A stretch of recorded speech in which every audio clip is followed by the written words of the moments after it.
Before her near-death experience, Jessica's life was much like that of any ordinary person in a small suburban town in Texas.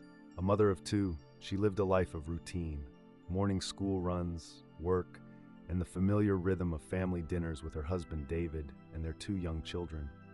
Though they were active members of their local church, Jessica's faith was one of habit, not depth. She prayed, but her prayers were often quick, casual, and recited more out of obligation than from a place of heartfelt connection. The demands of life often overshadowed her spiritual practices, leaving her with a sense of emptiness that she couldn't quite explain. Jessica had always believed that simply praying was enough to stay in God's good graces. She didn't see the need for anything deeper or more transformative until something happened that would change her life forever. At this time, Jessica's family was close-knit, but her relationships were surface level. David, her husband, was committed to their faith but had his own doubts, and her mother, Martha, held tightly to the traditional beliefs that Jessica had always accepted without question. But as Jessica's journey would soon reveal, nothing in her life would remain unchanged. I never expected to find myself in the situation I was in that day. The car accident came out of nowhere. One minute, I was on my way to pick up the kids from school. The next, I was fighting to stay conscious, the world around me spinning out of control. The impact of the crash hit me like a tidal wave. I remember the screech of metal, the crushing weight, the blood rushing to my head. And then everything went silent. At first, I didn't know if I was alive or dead. I could still feel my body, but it felt strange, disconnected. The pain was gone. Everything was gone. I didn't understand what was happening. I tried to scream, but no sound escaped my lips. Panic started to set in, but it wasn't long before I noticed something else. There was light. A brilliant, warm light that seemed to surround me, pulling me in. I had heard people talk about a light like this before. The stories of those who had experienced near-death moments, who claimed they had been saved or spoken to. I always thought it was just some comforting idea people clung to when they didn't know what else to believe. But now, in this place, if I could even call it a place, I could feel something. Something real, something undeniable. Then out of the light, a figure appeared. A man, standing tall, dressed in simple, radiant clothing. His presence was unlike anything I had ever known, peaceful, powerful, loving, all at once. He looked at me with such kindness that it took my breath away. He didn't need to speak. I just knew. This was Jesus. I had spent my life praying, going to church, doing what I was supposed to do. But now, face to face with Jesus, I realized something I'd never truly understood before. It wasn't enough. I thought I knew you, I whispered, my voice trembling. I prayed, I believed. And he looked at me, a sadness in his eyes. It's not enough to just pray. His words hit me like a hammer, breaking through everything I had ever known. How could that be? I had always believed that if I prayed, if I did the right things, if I was a good person, then I was fine. But now standing before him in that blinding light, I saw the truth for what it was. The truth was, I had been living a half-life. My faith had been a routine, a habit. I had never really sought him, never really known him. I wanted to argue, to ask how I could have done more, but I couldn't speak. My heart was heavy, and all I could do was feel the weight of his presence. This wasn't just a conversation. It was a revelation, a warning, and a call to something more. As quickly as he appeared, the light began to fade. My body felt heavier, the pain began to return. I could hear the sounds of the world coming back to me, the rush of voices, the distant beeping of machines. And then, I knew. I was alive again, but I wasn't the same. I woke up in the hospital with an overwhelming sense of confusion and fear. The crash, the light, the figure, I couldn't make sense of it all. Was it a dream, a hallucination? It didn't feel like either of those things. I could still feel the peace of the light lingering in my heart, yet the reality of my body, the pain, and the struggle of being back in the world felt so jarring. David was the first one I saw when I opened my eyes. His face was filled with relief, but there was something else, something unspoken in the way he looked at me, as if he could sense that I wasn't the same. "Jess, you scared the life out of me," he said, his voice shaking. I tried to smile, but my heart wasn't in it. I was suddenly aware of a deep emptiness in myself. The kind of emptiness I had always tried to fill with busy routines, with church attendance, with prayers, but now it felt like I had been looking in the wrong places. It didn't take long before I realized I couldn't talk to David about what I had experienced. He was relieved I was alive, of course, but when I tried to explain the encounter with Jesus, his face grew stiff. He was supportive, but skeptical. He listened, but his eyes seemed to be searching for something else. Proof, perhaps. I could tell he wanted me to be the old Jessica, the one who followed the rules, the one who prayed without asking too many questions. But I couldn't be that person anymore. I remember trying to talk to my mom about it. Martha, my mother, had always been my rock, strong in her faith, deeply committed to the rituals of our church. She listened with concern, but didn't understand the gravity of what I was trying to tell her. "You're just overwhelmed from the accident, honey," she said, patting my hand. "You need to rest. You've always been a good Christian. Don't worry, God is with you." But something in me shifted. I couldn't just go back to my old life, back to the surface-level prayers and the comfortable routine of church on Sundays. I realized now that there was something much deeper, something that required action, not just words. I couldn't just pray and expect everything to be okay. It was more than that. The struggle began almost immediately. My thoughts were consumed by what I had seen and heard. I couldn't shake the words that Jesus had said to me. It's not enough to just pray, and I knew he was right. But how could I make sense of it all? How could I change everything I had believed? Samantha, my best friend, tried to be there for me, but even she didn't understand. She was caught up in her own world, living her life the way I had lived mine, praying when necessary, attending church occasionally, but never questioning. When I tried to share what had happened to me, she brushed it off as a traumatic experience. "Jess, you've been through a lot," she said, shaking her head. "Maybe it's your mind playing tricks on you. I mean, come on, a visit from Jesus?" I could hear the disbelief in her voice, and it stung. I didn't expect everyone to understand, but I was hoping that someone, anyone, would be open to seeing what I had seen. But that wasn't happening. The more I thought about my experience, the more I realized I had to make a choice. My life, my beliefs, my relationship with God, it all had to change. But the weight of that decision felt heavy. I wasn't just walking away from old habits. I was walking away from a community, from my family's expectations, and from the life I had built. The weeks that followed were a blur of emotional turmoil. I couldn't shake the feeling that something was calling me, urging me to take a deeper step. My prayers had become more desperate, more urgent. I knew I needed to understand what Jesus had meant when he told me, "It's not enough to just pray." But every time I tried to grasp the depth of it, I felt lost, as if I were fumbling around in the dark, trying to find the right path. One evening, after another strained conversation with David, who still didn't understand what I was going through, I went for a walk. I didn't tell anyone where I was going, just that I needed space. As I walked through the quiet streets, something incredible happened. I felt it again, the light, the same warm, glowing presence from my NDE. It surrounded me, filled me with a peace I hadn't felt in weeks. I stopped in my tracks, my heart racing, and then I heard a voice. Not an audible voice, but something deep within me. "You are called to do more than pray. You are called to be a witness." The words resonated deep within my soul. A witness. I hadn't fully understood what that meant until that moment. Jesus wasn't calling me to just pray in silence and wait for answers. He was calling me to live out my faith in a way that would reflect his love and truth.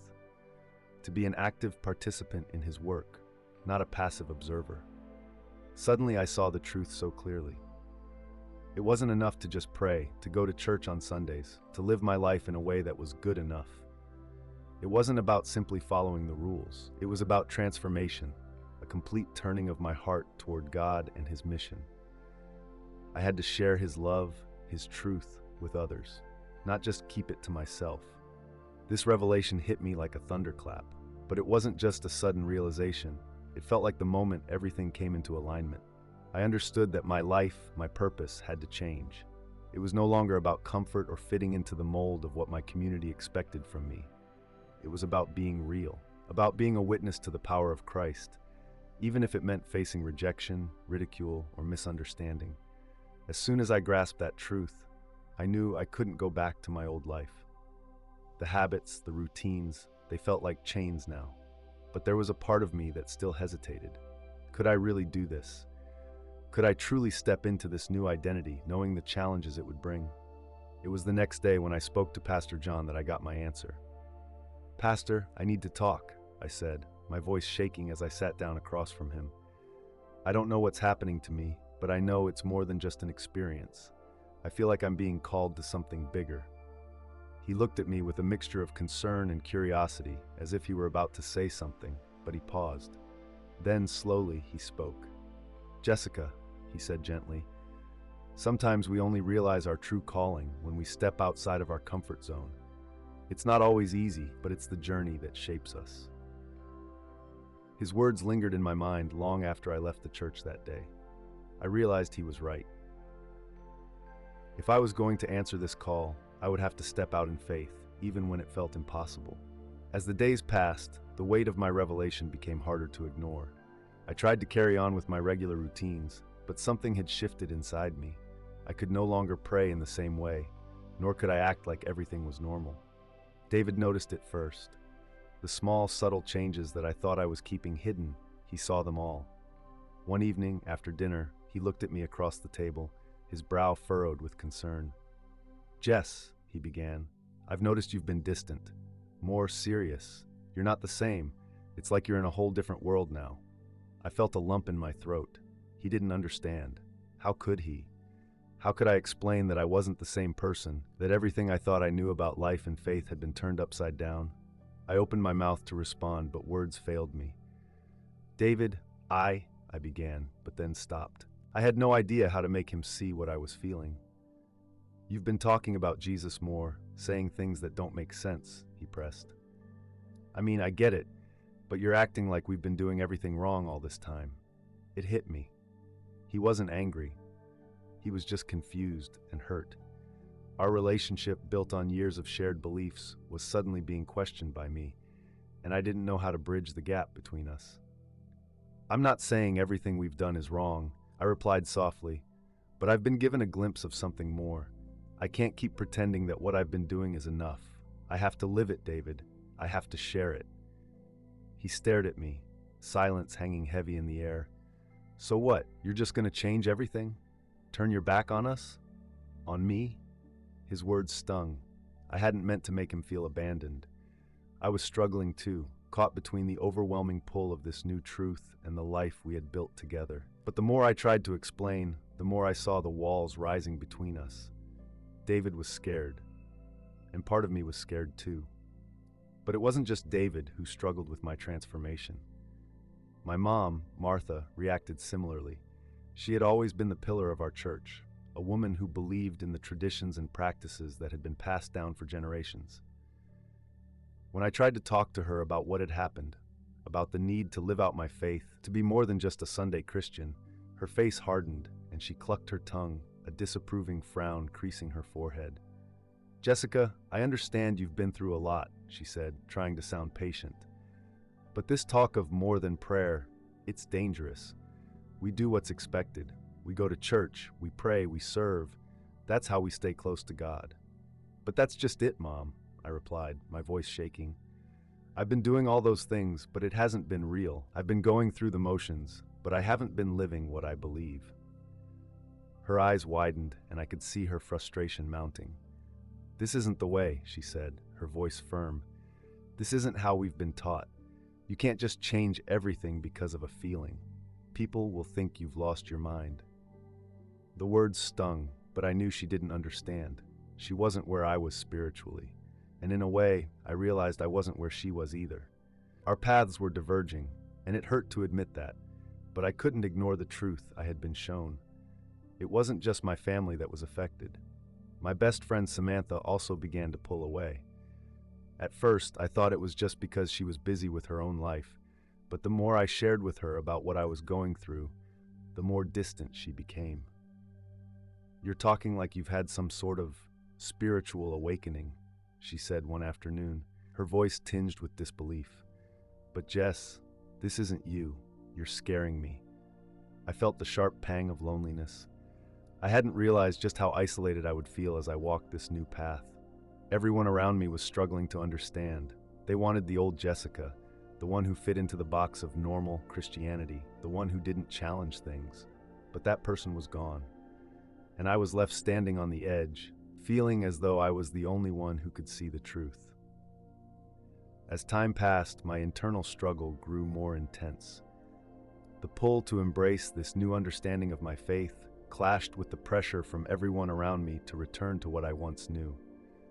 The challenges seemed to come from all sides, and it was as though I couldn't escape the tension between what I was feeling and what others expected of me. The first real test came when I started attending church again. My heart was no longer in the same place. The familiar hymns, the quiet prayers, it all felt distant, like I was watching someone else's life. The warmth I once felt when I sang along and knelt to pray now felt empty. It wasn't that I didn't believe, I just knew that something more was being asked of me. The words no longer held the same power they once did. There was a deeper hunger within me that wasn't being satisfied. Pastor John noticed my change. He asked me to meet him after service one Sunday, and I agreed, knowing it was time to confront the questions that had been weighing on me. Sitting across from him in his office, I could feel the weight of his gaze as he looked at me with a mixture of concern and curiosity. "You've been quiet lately, Jessica," he said. "I sense something's troubling you. What's going on?" I hesitated, not sure how to explain, but finally I spoke from the depths of my heart. "Pastor, it's like I can't go on the way I have. I've been shown something real, and I can't ignore it anymore. I know God is calling me to live differently, more than just church attendance, more than just prayers. He's calling me to be a witness, to show His love to others, to be active in my faith." Pastor John looked at me, his expression unreadable. "I understand you've had a powerful experience, but you have to remember, Jessica, that the way we do things here, our practices, our beliefs, are tried and true. They've been followed for generations." I felt the sting of his words. It wasn't that I wanted to reject everything I had known. It was that I couldn't keep pretending that just going through the motions was enough. I had felt God's presence in a way I couldn't explain, and now I had to make a choice. But Pastor John's response was firm, and I knew it would be difficult to change his mind.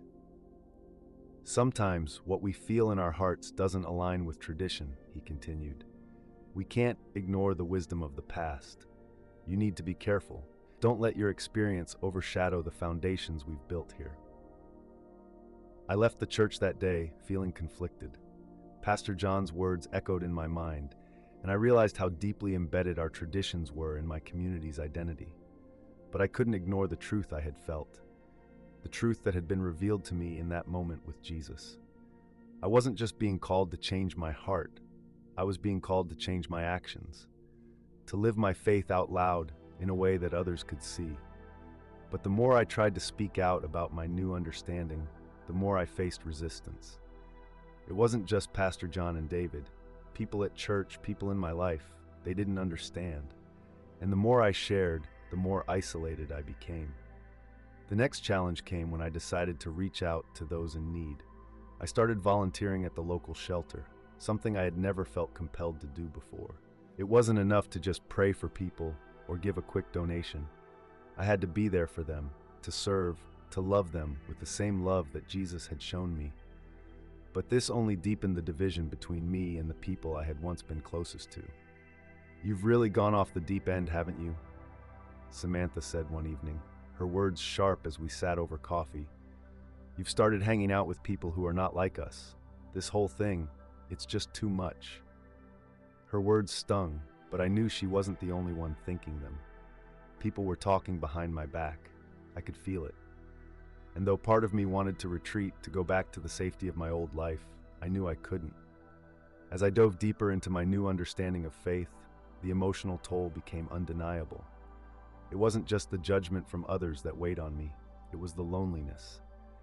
The more I followed this new path, the more I felt isolated from the people I had once been closest to.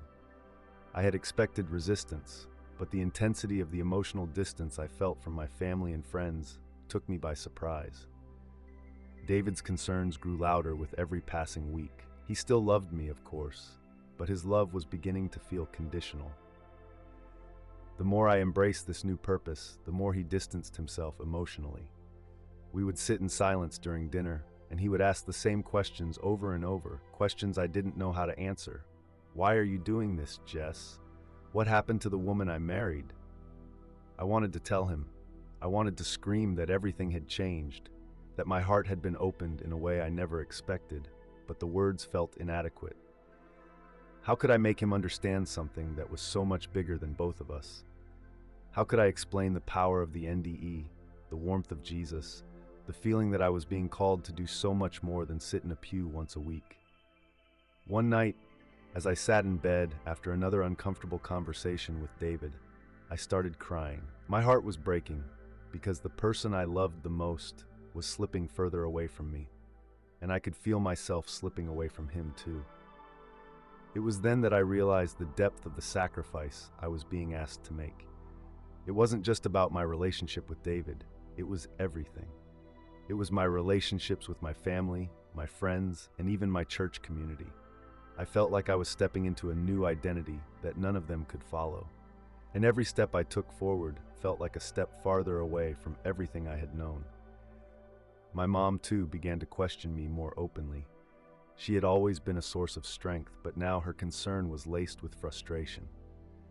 "Jess, you're changing so much," she would say, her voice full of worry. "You're not the same girl who used to sing in the choir, who prayed with us every night. I don't understand this new path you're walking." I wanted to tell her that I hadn't abandoned what we had. I just had a new understanding of it. But how could I explain something so deeply spiritual to someone who wasn't experiencing it the way I was? How could I make her see that the call to action, the call to be a witness, wasn't a rejection of our faith, but a fulfillment of it? The emotional strain was taking a toll. The relationships that once felt so solid were now crumbling under the weight of my transformation. I began questioning whether this new life was worth the cost. Was it really worth losing everything I had in the pursuit of something I couldn't fully explain? Could I stay true to what I felt God was calling me to do while holding on to the people I loved? And yet, even in the midst of this turmoil, there was an undeniable peace. The same peace that had washed over me during my near-death experience was still with me, lingering in the background, reminding me that this journey wasn't just about the relationships I was losing, it was about the life I was gaining. I couldn't let go of this calling. Not now. Not after everything I had experienced. As the days wore on, the tension between my newfound path and the expectations of the people around me began to escalate. It was no longer just a matter of internal struggle. It had become a battle with everything I had ever known. I felt like a stranger in my own life, walking a path that no one else could follow, and every step forward felt like I was losing more of myself in the process. One afternoon, I was walking home from the shelter when something strange happened. It was a moment that shook me to my core, a fleeting glimpse of something beyond the ordinary. I passed by a woman sitting on a bench, her eyes fixed on the ground, her hands wringing a worn-out handkerchief. As I walked past, I felt an overwhelming sense of urgency, a pull in my spirit that told me to stop. I couldn't explain why, but I knew I needed to approach her. "Excuse me," I said, my voice hesitant but firm. "Are you okay?" She looked up at me with wide, glassy eyes, as though she had been pulled from a deep thought. For a moment, she said nothing, and I began to second-guess myself. But then she spoke, her voice barely a whisper. "I don't know what to believe anymore," she said. "I've lost everything. I've tried to pray, I've tried to find hope, but it's like the light has gone out of my life." My heart pounded as I felt an undeniable connection with her pain. It was as if God had placed her there for a reason, like I was meant to be the one to speak to her at that exact moment. The words of comfort I had longed to share with David and my family suddenly poured out of me. "I understand," I said softly. "I was in the same place not long ago. I thought I was doing everything right, but it wasn't until I saw the truth for myself, until I encountered God in a way I couldn't ignore, that I realized what I had been missing." Her eyes locked onto mine, and I saw a flicker of hope in her gaze. I continued, "It's not enough to just pray. It's not enough to just go through the motions. We need to live our faith. We need to be the hands and feet of Jesus in this world.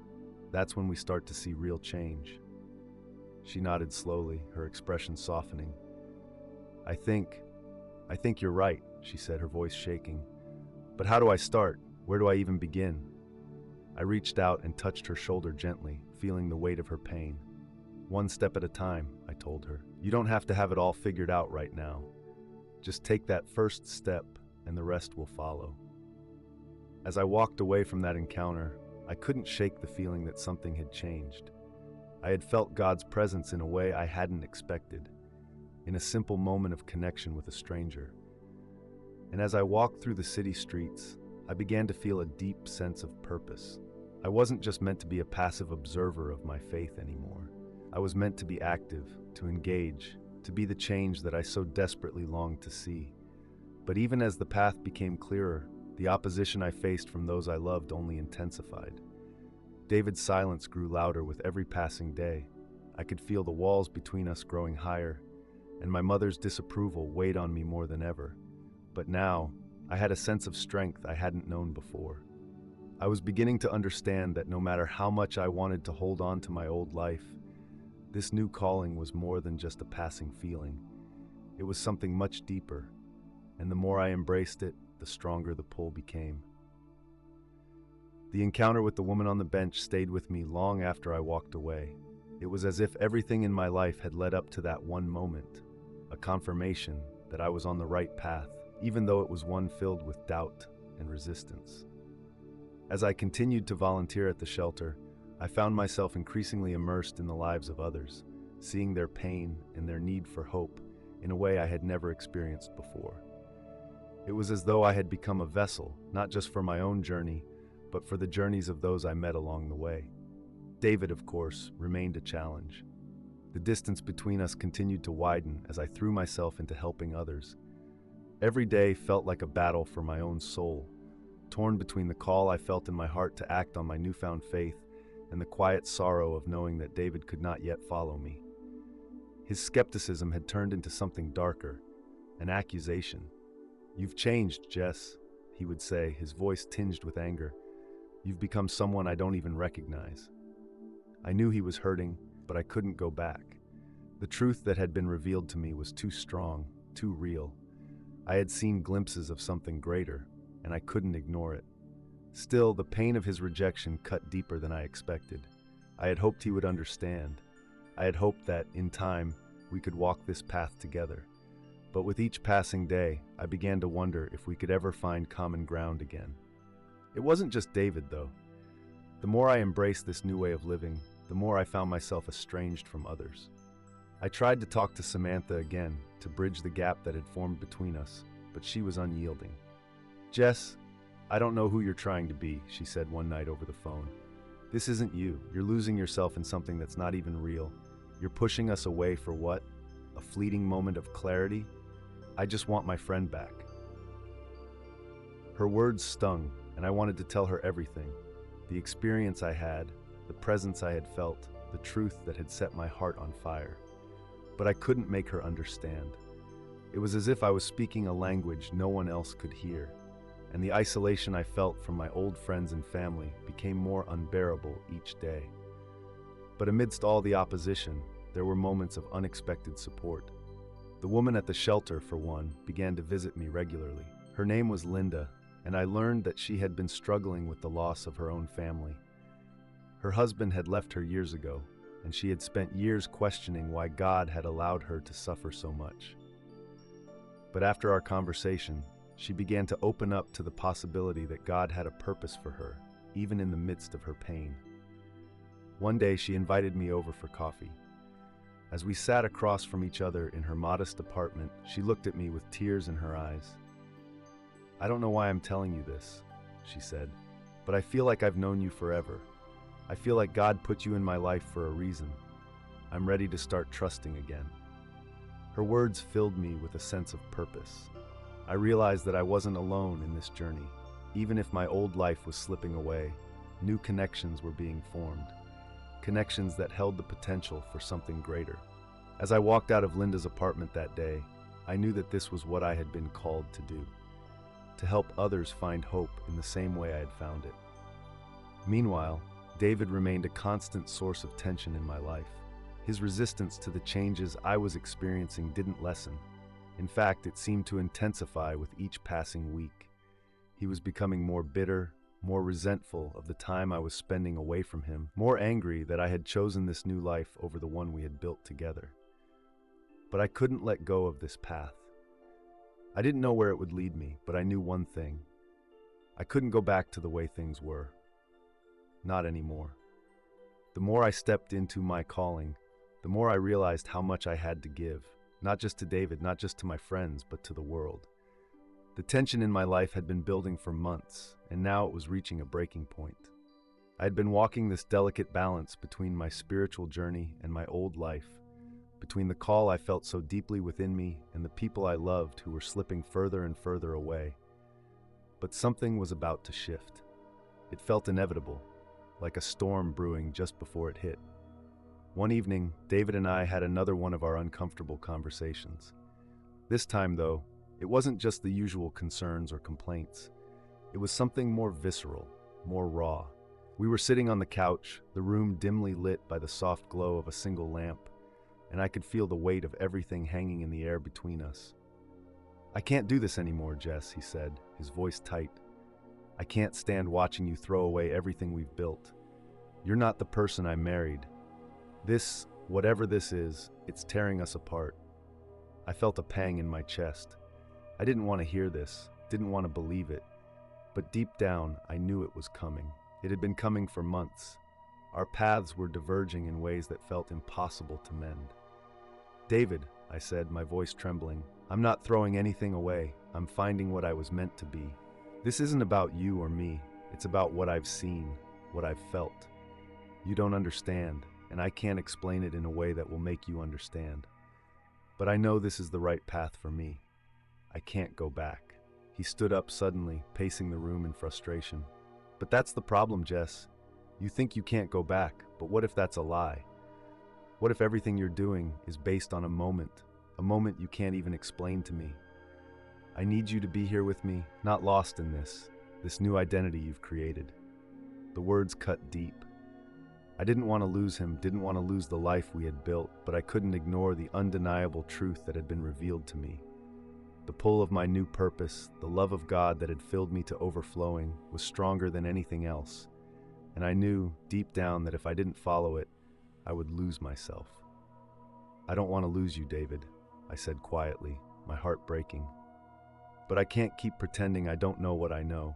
I can't keep ignoring the calling I've felt deep within me. It's like I've been awakened to something so much bigger than I ever imagined. I can't turn away from it." David didn't say anything for a long time. The silence between us felt like a weight I couldn't lift. Finally, he spoke, his voice breaking. "Then I guess we're done. I don't know who you are anymore." I watched him walk out of the room, the finality of his words settling heavily in my chest. I had just lost the most important person in my life, and I didn't know if I could ever repair the damage. That night, I lay in bed, staring at the ceiling. The weight of the decision I had made pressed down on me. I had lost my marriage, my home, and possibly my future with David. And yet, in the midst of the pain, I couldn't shake the feeling that this was the only way forward. The peace I had felt during my near-death experience, the feeling of being held by something greater than myself, was still with me. I had chosen this path, and I couldn't undo it. But the conflict wasn't over. As if the universe had decided that one challenge wasn't enough, the next morning, my mother called me. "Jess, I need to talk to you," she said, her voice shaky. "I don't know how to say this, but your father and we don't know what to make of all this. We love you, but this is too much. We don't know who you've become, but we don't recognize you anymore." I felt my heart sink. The words were like a blow to the gut, and suddenly I was facing rejection from both the person I loved most and the family I had always relied on. The isolation was suffocating, but even then, a small voice inside me whispered, "This is part of the journey. Keep going." And so I stood up and faced it. The critical turning point had arrived. My old life was slipping away, but this was the path I had chosen, and no matter how painful it was, I knew there was no turning back now. In the days that followed, the weight of my choices seemed to grow heavier, and yet there was no turning back. Every step forward felt like an immense emotional and spiritual leap. I had already lost so much: David, my family, the stability of the life I had known. But I was beginning to understand that sometimes the only way forward is through the pain. And still, the tension between my old life and the new path I was walking only intensified. David's departure left a gaping hole in my heart, but there was also something else gnawing at me. It wasn't just the loss of him, but the emptiness I felt when I realized how far removed I was from everything I had believed to be true. My community, my faith, everything I had once found security in felt distant now. In its place was this profound sense of confusion, doubt, and, dare I admit, fear. The more I tried to reach out to my family, the more they pulled away. My mother, who had always been a source of comfort, seemed more distant than ever. Each conversation with her felt like walking on eggshells. Each word I spoke about my faith met with resistance. I could see the concern in her eyes, but also something darker: disappointment, perhaps even betrayal. "I don't understand what you're doing, Jess," she said one night on the phone, her voice trembling. "This is not who you are. You're losing yourself, and I'm scared for you. I don't know how to help you anymore." Those words struck me deep. "Mom, I haven't lost myself," I said softly, almost pleading. "I found the person I was always meant to be. I know this is hard to understand, but I can't go back to the way things were. I can't pretend anymore." Her silence spoke volumes. It was the same silence I had felt from David, and now it was from my mother too. It was clear that my transformation wasn't just affecting me. It was tearing at the very fabric of the relationships that had once been my foundation. But there was one thing I had to face: the nagging feeling in my heart that told me I couldn't keep living in the shadows. I could no longer live between these two worlds: the old, comfortable world of certainty and the new, uncomfortable world of faith. A decision had to be made, and it had to be made now. I had been avoiding a confrontation that I knew was inevitable: the confrontation with myself. I had allowed myself to be torn between two identities: the person I was before the near-death experience and the person I was becoming. But in the midst of my fear and uncertainty, something in my heart shifted. I knew what I had to do, even if it meant losing everything else. That night, as I sat alone in my apartment, a powerful thought consumed me. What if all of this, everything that has happened, was meant to bring me to this moment? What if the pain, the losses, the struggles were just stepping stones to something greater? I stood up, my heart pounding. I couldn't keep living in limbo, constantly battling between who I was and who I was becoming. I needed to make a choice. I needed to fully embrace the calling that had been placed on my life. The decision wasn't easy. In fact, it felt like the hardest thing I had ever done. But I knew, deep down, that I couldn't live in fear anymore. I couldn't allow the rejection from David, my mother, or anyone else to dictate who I was meant to be. I was being called to a higher purpose, a greater calling, and no matter how difficult the journey ahead would be, I had to step forward in faith. And so, with a mixture of fear and determination, I made a decision. I was going to walk this path with or without the support of anyone else. I knew that the road ahead would be difficult. I knew it would challenge me in ways I couldn't imagine, but it was the only road that felt true. As I took a deep breath, I whispered to myself, "This is what I've been chosen for, and no matter what, I will never turn back." The emotional and spiritual turmoil I had been grappling with finally came to a head one fateful evening. The breaking point had arrived, and I could feel it in every part of me: my body, my mind, my heart. Each one was screaming for resolution. Every aspect of my life had been pulled apart, piece by piece. My marriage, my family, my friendships, all of them had been tested in ways I hadn't imagined, and now it seemed like everything was on the verge of collapse. It was a quiet evening, and I found myself sitting alone in my living room, staring at the walls that had once felt like home, the same walls that had seen the beginning of my journey and now seemed to be the backdrop of my unraveling. I had just gotten off the phone with my mother again, her words lingering in the air, thick with sadness and confusion. "I just don't know what to do anymore, Jess," she had said. "I don't know who you are, and I don't know how to reach you." Each time I spoke to her, it felt like we were further apart. I was a stranger to her now, a person whose choices she couldn't reconcile with the daughter she had raised. The pain of it all overwhelmed me, and I felt tears welling up in my eyes. How had I gotten here? How had I lost my family, my friends, my entire world? I didn't have an answer. All I knew was that something deep inside me had changed, and that change was irreversible. But then, just as the weight of it all seemed too much to bear, the doorbell rang. My heart skipped a beat as I opened the door to find Linda standing there. She had come to check on me after our last conversation at the shelter. She must have known how much I was struggling, how torn I felt between the love I had for my family and the unwavering conviction that I had to keep moving forward. "Jess," she said gently, her eyes filled with understanding. "Can I come in?" I stepped aside, and as she entered, I felt a strange sense of peace settle over me. Linda didn't know everything about me, but she knew enough. She understood that I was on a journey, a difficult one, but one that had purpose. "I've been praying for you," she said softly, taking a seat on the couch beside me. "And I want you to know something. You're not alone in this. It may feel like you are, but God has been with you every step of the way. Even in the darkest moments, He's there, and He's not going to abandon you now." Her words were like a balm to my soul.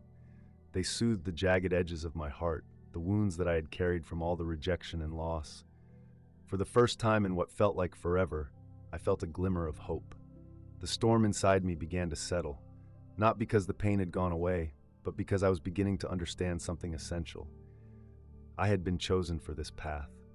My suffering was not meaningless. It had a purpose. "Thank you, Linda," I whispered, choking back tears. "I don't know what I would have done without you." But just as I thought I might begin to find peace, the phone rang. My heart sank as I saw David's name appear on the screen. I didn't know what he was going to say, but I could feel the tension building in the pit of my stomach. I hadn't spoken to him in weeks, and even the thought of him now, after everything that had happened, felt like a test I wasn't sure I was ready to face. "I have to take this," I said, standing up. Linda nodded, giving me space. Taking a deep breath, I answered the phone, my heart racing. "David?" There was a long silence on the other end, and then his voice, quiet and strained, finally spoke. "Jess, I don't know if we can fix this, but I need you to know something." I braced myself, my mind whirling, unsure of what he was about to say. Was this the beginning of healing, or the final blow that would end it all? "I've been thinking a lot," David continued, "and I realize now that I don't have all the answers. But I miss you. I don't know what this faith of yours means, or where it's taking you, but maybe I need to start understanding it. Maybe I need to walk this journey with you." I felt my breath catch in my throat, the floodgates of my emotions opening all at once. For the first time in so long, it felt like something was shifting. I didn't know what the future held for us, or what the road ahead would look like, but in that moment, I felt a sense of peace wash over me. The tension I had been carrying seemed to dissolve into something gentler, something filled with possibility. David's willingness to meet me halfway, to acknowledge that he didn't have all the answers, was a breakthrough, a sign that maybe, just maybe, there was hope for reconciliation, for healing. The night was still, the air thick with the kind of tension that only moments of profound change can bring. I had spent years living in a fog of confusion, wandering aimlessly, searching for something to fill the emptiness in my heart. But now, standing on the edge of this spiritual awakening, I could feel the ground shifting beneath me. The culmination of everything I had been through, the pain, the rejection, the loneliness, was about to lead to something deeper than I could have ever imagined. As I sat alone in my room, I began to pray again, something I had done many times before, but with a different kind of sincerity this time. It wasn't the desperate plea for guidance or the cries for relief that I had once prayed with. No, this time, it was a simple surrender. A surrender to God, to His will, to His timing. "Lord," I whispered, my voice trembling, "I am yours. I've tried to do this on my own for so long, and I've failed. But now I want to trust you completely. I want to walk with you, no matter what the cost." And then in that stillness, something incredible happened. It wasn't a voice, or a bright light, or a sudden rush of emotions. No, it was a deep, profound peace that flooded my soul, as if every ounce of anxiety, guilt, and fear had been lifted in an instant. It was as if God Himself had wrapped His arms around me, holding me in the most gentle, loving embrace. In that moment, I knew without a doubt that everything had led me to this place, to this exact moment in time where I was meant to be. I wasn't lost anymore. I was found. And this wasn't just some fleeting feeling that would disappear as quickly as it came. This was real. This was a transformation that would stay with me forever. I could feel the weight of my past life, the mistakes, the sin, the guilt, lifting off me like a heavy burden. It wasn't that I was perfect now, but I was forgiven. I didn't need to carry the shame anymore. The peace that flooded me was not because I had done everything right or had figured everything out, but because God had seen me, and He had chosen me. I was His child, and nothing could change that. As I sat there, tears streaming down my face, I realized that everything that had happened, the rejection, the pain, the loss, had been part of a greater plan. It had all led me to this place of redemption, of grace. And I had finally come to understand that it wasn't enough just to pray. It wasn't enough to simply ask for help. It wasn't enough to seek comfort in my old ways or try to control the outcomes. It was about surrender, surrendering to God's will, trusting Him to guide me even when I couldn't see the way. I had fought for so long, struggling against the very thing that was meant to heal me. But now I saw that it wasn't about my strength, my ability to fix things, or my ability to control the outcome. It was about faith. It was about trusting in God's perfect timing and His perfect plan for my life. In that moment of complete surrender, I felt something shift within me, a profound sense of peace that I had never known before. I had been broken, torn apart by the pain of my past, but now I was whole. I was finally free. And just like that, it clicked. The calling I had felt so deeply all along, the calling to walk with God, to embrace the new life He had given me, was not just for me, it was for others too. My journey had been filled with struggle, with moments of deep doubt and fear, but it had led me here. It had led me to this place where I could finally see the bigger picture, and I knew, without a doubt, that my story wasn't finished. It had just begun. I was ready to share this new chapter with the world. I was ready to walk in the truth I had found and to lead others on the path toward healing, redemption, and grace. The transformation wasn't just for me. It was for all those who needed to hear my story, to see what God could do in the life of someone broken, lost, and confused. And in that moment, everything came full circle. I had found my purpose. I had found my peace. And I had found the one who would lead me every step of the way. Looking back on everything that has led me to this moment, I'm overwhelmed by the depth of God's grace and mercy. The journey has been long, painful, and at times confusing. But every step, every trial, every loss has led me to a place of profound understanding. My worldview has completely shifted. Where once there was fear, doubt, and a constant searching for meaning, there is now peace, hope, and a sense of purpose that I could have never imagined. I now understand what it means to truly surrender, to trust in a plan bigger than my own. I used to think that faith was just about following rules, saying the right prayers, and doing the right things. But what I've learned through this journey is that faith is about relationship. It's about walking with God, even when the path is unclear and the future is uncertain. It's about trusting Him with the deepest parts of who I am, knowing that He will never leave me, no matter how difficult the road may be. The transformation I've experienced has been nothing short of miraculous. I've been healed, not just in body, but in spirit. The wounds that once defined me, the loss of David, the rejection from my family, the pain of questioning everything I thought I knew, have been replaced with a new strength. I know who I am now, and I know whose I am. I belong to God, and He has a purpose for me, a calling that goes beyond anything I ever thought possible. This journey is far from over. I know there will be challenges ahead, moments when I will feel weak and unsure, but I now have a deep, unshakable foundation that I can stand on. I have faith, and that faith is the one thing that can never be taken from me. As I continue to walk this path, I feel a profound responsibility to share my story with others, to show them that no matter how lost they may feel, no matter how broken or distant from God they may seem, there is always hope. There is always a way back. And sometimes the journey toward redemption begins with just a single step, a step of surrender, a step of faith. I'm not the same person I was before my near-death experience. I'm stronger, wiser, and more in tune with the love and grace of God. I've been given a second chance, not just to live, but to live with purpose and to help others find that same hope. So as I close this chapter of my story, I invite you to reflect on your own journey. What has God been calling you to do? What steps do you need to take to walk in the fullness of His love and grace? I pray that you too will find the peace and transformation that I have found, and that you will walk in the light of His truth. If this story has touched your heart, I encourage you to subscribe to my channel and share this message with others who may need to hear it. Together, let's continue this journey of faith, hope, and redemption. Thank you for taking the time to walk with me through this journey of faith and transformation. My story is not unique in its struggles, but it is a testament to the power of God's love and grace. If you've been touched by what you've heard, I encourage you to reflect on your own path. Is there something God is calling you to surrender?